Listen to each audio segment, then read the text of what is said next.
Let's go ahead and set up our first user in microestimating.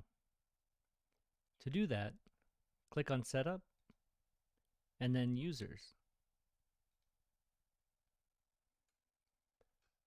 We'd like to create a named engineering user. So we'll click here on Engineering Users, select New User, and enter our user. This is the name that'll show up on the drop-down list when we go to log in.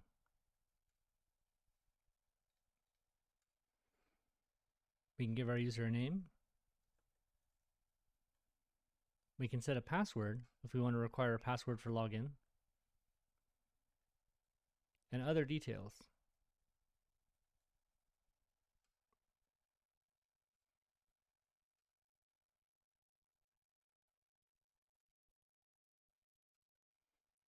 We can also set our user's permissions. For example, if we don't want to allow this user to delete estimates, we can lock that.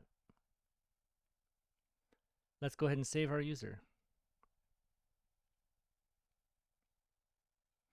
We can also set our users to use their Windows login so that the currently logged in user will automatically be linked to a particular user. Further, if we have some sample users, for example, we have some admins in the system that are just there to set up estimates, we can create them and then clone them. If we have other groups of users that we typically use, we can also create multiple folders to sort them.